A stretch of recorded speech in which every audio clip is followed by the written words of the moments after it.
It began as a glance that lingered too long, a whisper meant for no one else, and in that silence between us, I realized some secrets were never meant to stay quiet. I still remember the first evening I met her. At the time, it was supposed to be nothing more than another casual get-together at my friend's house. He had invited a few of us over, the kind of loose gathering where laughter spills out of the living room, music hums softly in the background, and the night carries no real plans. But I didn't expect her. When I first saw her, she wasn't doing anything extraordinary. She was simply standing near the doorway, speaking with someone, a half-empty glass of wine in her hand. Yet there was something in the way she carried herself, calm, assured, with an elegance that didn't need announcing. My friend had mentioned once or twice that his aunt sometimes dropped by, but I never imagined I'd notice her this way. She was older than anyone else in the room, though I didn't register it as a number. What struck me instead was the quiet confidence in her posture, the way she tilted her head slightly when she listened, or how her smile curved not too quickly but like she chose exactly when to reveal it. There was no rush in her movements. No need to compete for attention. She was the attention, though she never demanded it. Our first exchange was brief, but enough to leave an impression. My friend introduced us casually, as though she were just another familiar face I should have known. "This is my aunt," he said before darting away to refill drinks. She extended her hand, and I took it lightly. Her grip was firm but not tight, her skin warm, and for a fleeting second I felt the faintest press of her fingertips before she let go. It was nothing unusual, and yet it stayed with me longer than it should have. For most of that evening, I caught myself glancing her way. Not openly, but enough that I noticed patterns, how she laughed softly at someone's story, how she smoothed back a loose strand of hair from her face, how her eyes seemed to scan the room not in boredom, but with a kind of private amusement. Every time our gazes brushed, I looked away too quickly, unsure if I'd imagined the subtle flicker of recognition in hers. I couldn't tell if it was deliberate, but she seemed to drift closer to where I was. At one point, we stood on opposite sides of the kitchen counter, her sipping quietly from her glass while I pretended to be occupied with snacks. The faint fragrance of her perfume, something floral but grounded with warmth, reached me in waves, and I felt suddenly aware of how small the space was between us. She didn't say much then, only offered a small smile that seemed both knowing and restrained, like she was testing whether I would break the silence first. I didn't. I wasn't sure if I could. Looking back now, I think that was the moment something unspoken began. Not in the words we traded, but in the way her eyes lingered just a second too long, and in how I felt my own chest tighten in response. I didn't yet understand it, only that I had met someone who unsettled me in the quietest, most unexpected way. As the evening went on, the house grew louder, laughter spilling from the living room, the faint thrum of music rising and falling as someone fiddled with the speaker. Yet, in the middle of all that noise, it felt as though she and I kept orbiting closer, pulled by something neither of us said aloud. It happened in small ways at first. I'd step into the kitchen to pour a drink, only to find her already there, leaning against the counter with a kind of quiet grace. She moved unhurriedly, as if she had all the time in the world, and maybe that's what made me notice her more. At one point I reached across to hand her the bottle opener. Her fingers brushed mine, not clumsy, not apologetic, just the lightest contact, deliberate or not.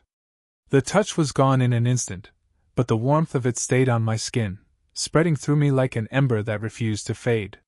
She didn't acknowledge it with words, only a small, amused smile, as though she knew I had felt it and chose not to speak of it. We exchanged fragments of conversation, nothing remarkable on the surface. She asked what I studied, what kind of work I did. Her questions weren't the shallow kind people ask just to pass time. They carried weight, the way she held eye contact and listened, as though she was collecting each answer carefully. And when she teased me lightly about being the quiet one in the group, I couldn't help but laugh, though my voice came out lower than usual, trying to mask how her attention unsettled me. There was something in her tone, playful, but edged with a quiet intimacy that others might not have noticed. I kept wondering if I was imagining it. The age difference hovered like a shadow I didn't name, but in those moments, it felt irrelevant. What mattered was the way her presence seemed to draw my thoughts inward, making everything else fade into background noise. The kitchen lights were softer than the rest of the house, and in that glow I noticed details I hadn't before: the faint lines near her eyes when she smiled, the way her earrings caught the light when she tilted her head, the quiet steadiness in her movements. She wasn't trying to be dazzling. She simply was. I realized I was studying her too long when she caught me. Her gaze held mine, steady and calm, and for the first time all evening, I didn't look away. The silence stretched between us, filled with nothing but the hum of voices from the next room. Then, just when it felt too heavy, she broke it with a soft laugh, shaking her head slightly, as if amused by my hesitation. That laugh stayed with me, lingering in my chest even after someone else entered the kitchen and the spell broke. I stepped aside, let the chatter resume, but I knew something had shifted. It wasn't just that I was drawn to her, it was that she seemed to notice. And in that noticing, an unspoken thread formed, thin and fragile but undeniably there, connecting us in ways no one else in the room could see. Later in the night, the house shifted into that softer rhythm that always comes after the first wave of noise. The music was still playing, but lower now, almost blending into the background. A few people had left, others had gathered in the living room around some story my friend was telling, laughter echoing down the hallway. I slipped away, needing a break from the noise, and found myself near the back corner of the dining room, where the lights were dimmer and the air felt quieter. That's where she found me, or maybe, if I'm honest, that's where we found each other. She entered without hurry, a half smile on her lips as if she already knew what she would discover. "Hiding?" she asked softly, her voice low, playful but not mocking. "Something like that," I replied, half smiling back. She moved closer, the sound of her heels muted against the rug, and stopped just beside me. For a moment, we didn't speak. I could hear the faint murmur of voices in the next room, but here, in this little pocket of stillness, it felt as though the rest of the world had been muted. She leaned in slightly, not enough for anyone to notice from a distance, but enough that I caught the warmth of her perfume again, subtle, floral, with something deeper beneath it. Her eyes flicked toward the living room, then back to me. "Don't tell anyone," she whispered. The words weren't heavy, but they carried a charge. Maybe she only meant the quiet of our conversation, the secrecy of standing here together instead of out there with the others. But the way she said it, low, careful, edged with something like vulnerability, made my pulse quicken. I should have nodded, let it pass, treated it like a casual remark. But instead, before I could stop myself, I leaned just slightly closer and murmured, "They'll only hear you." Her eyes widened the faintest bit, then softened into something else, surprise, amusement, and something unspoken that neither of us dared name. For a heartbeat, we stood frozen in that charged silence, two people suddenly too aware of how close we had drifted. She covered the moment with a quiet sip of her wine, her expression steady, though I noticed the corner of her mouth curve upward just slightly as she lowered her glass. A secret smile, the kind you only show when you know the other person will notice. I felt my chest tighten, not with panic but with the strange, undeniable thrill of realizing that something had shifted between us. A line had been crossed, not outwardly, not in any way others would see, but in the private language of glances and half-whispered words. The room around us seemed to fade, the voices, the laughter, the music, all of it distant. What remained was the quiet hum of awareness, the tension that now bound us together in ways that would be impossible to explain to anyone else. It was only a sentence. Two simple sentences, really. But I knew, even then, that I wouldn't forget them. Not the way her voice had lowered, not the way mine had answered, and not the silence that followed, the silence where everything between us quietly began. The night carried on, though I barely registered the details. The laughter, the shifting groups of conversation, even my friend's stories, all of it blurred at the edges. My focus had narrowed, drawn again and again to where she was. Not in an obvious way. She never clung to my presence, never tried to hold me in conversation where others might notice. Instead, she moved with her quiet elegance through the evening, and somehow, we kept finding each other. Later, when the crowd thinned and the house felt calmer, I found myself on the back porch.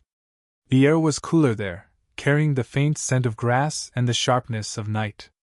I leaned against the railing, breathing in the quiet, when she stepped out. She closed the door behind her with a softness that made it clear she hadn't come out by accident.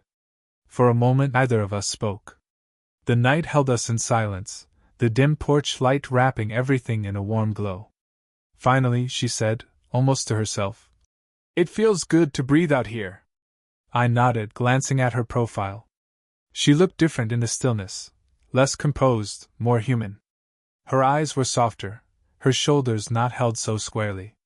Something in her expression seemed to lower, as though the mask she wore for everyone else slipped just enough for me to see the woman beneath. We talked then, not about trivial things but about the kind of thoughts that usually stay tucked away. She told me how people always saw her as dependable, the one who never faltered. The aunt who could be counted on, the steady one. And yet, as she spoke, I could hear the quiet ache in her words, the loneliness that came with being known only for what you gave others, not for who you were inside. I listened, not interrupting, just letting her speak. Her voice was low, steady at first, but I caught the faint tremor beneath it. And in that moment I realized how rare it was for her to admit this, how much it must have cost her to let even a glimpse of that vulnerability show. When she paused, I found myself reaching across the small space between us, resting my hand gently on hers where it lay against the railing. The contact was simple, not dramatic, just the warmth of skin against skin. But it was enough. She didn't pull away. Her fingers curled ever so slightly, not gripping, just acknowledging. She turned her head then, meeting my gaze. There was no teasing smile this time, no mask of playfulness.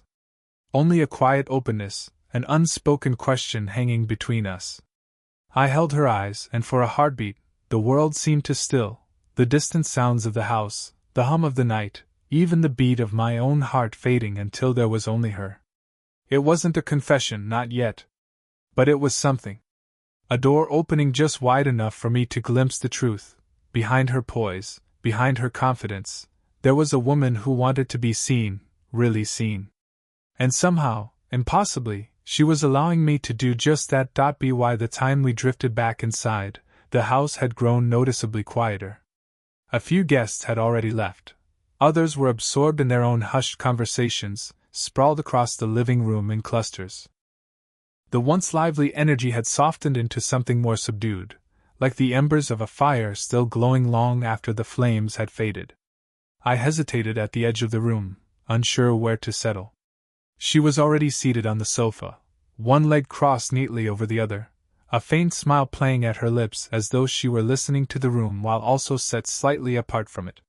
When her gaze found mine, she tilted her head just slightly, an invitation without words. I sat down beside her. The sofa wasn't particularly small, but somehow, it felt as though there wasn't enough space between us. Our shoulders brushed lightly, not constantly, just when one of us shifted or leaned back. Each accidental touch sent a quiet awareness through me, the warmth of her presence, the texture of her sleeve against my arm, the subtle reminder that she was right there. We spoke in low tones, our words weaving in and out of the murmur of the room. She asked about my favorite places to escape, and I told her about the small cafe I always retreated to when I needed to think. She smiled at that, saying she envied the way younger people seem to carve out little sanctuaries for themselves.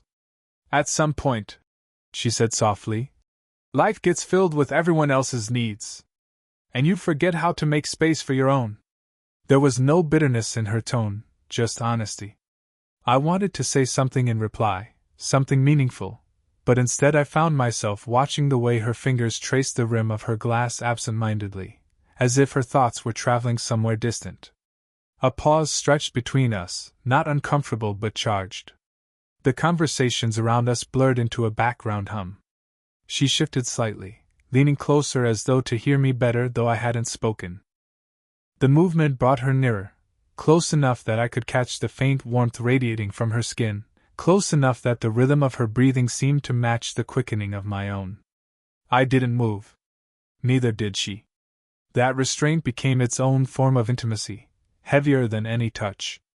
I was acutely aware of the choice in that moment, how easy it would be to let my arm rest more fully against hers, to close the last inch of space. And yet, we both held still, suspended in the tension that hummed quietly between us.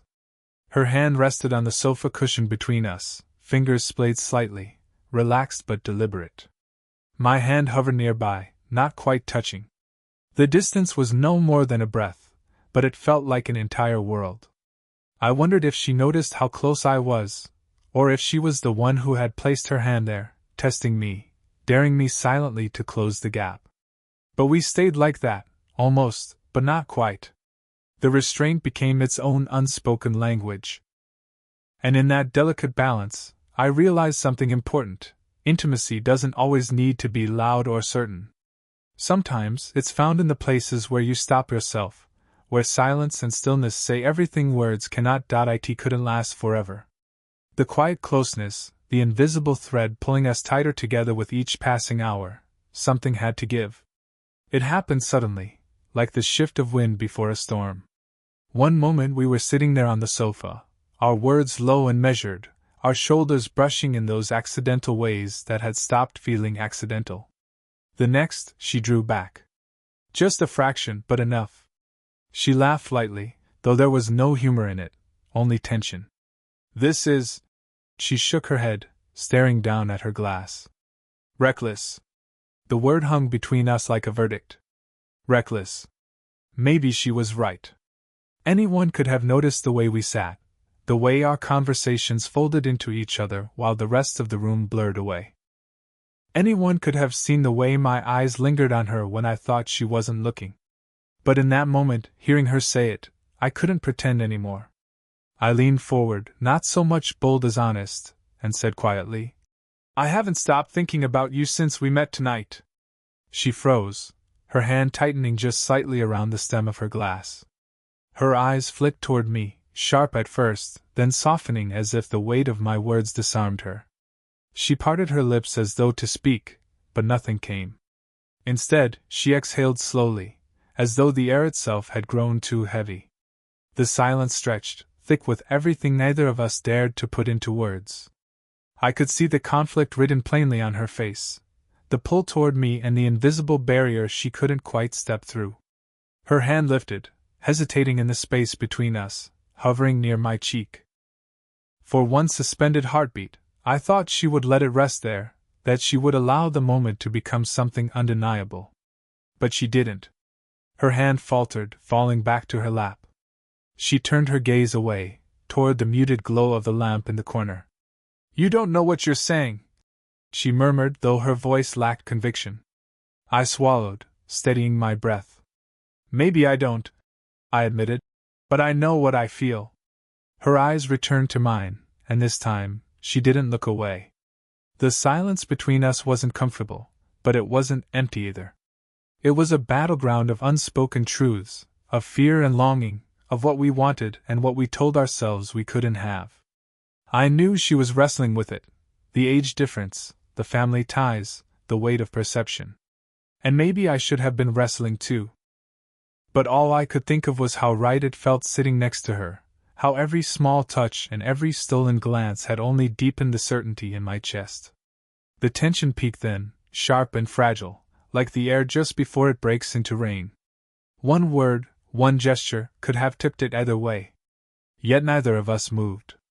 We sat there, suspended between desire and restraint, knowing full well that nothing would ever be the same after this night. The night eventually thinned into quiet. Guests left in pairs and small groups, voices fading into the cool air outside, laughter trailing into memory.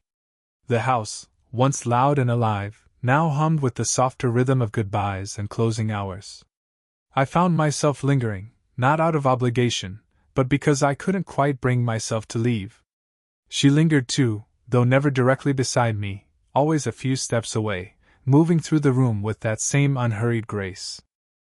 We hadn't spoken much since that charged moment on the sofa, and yet every glance we shared said more than words ever could.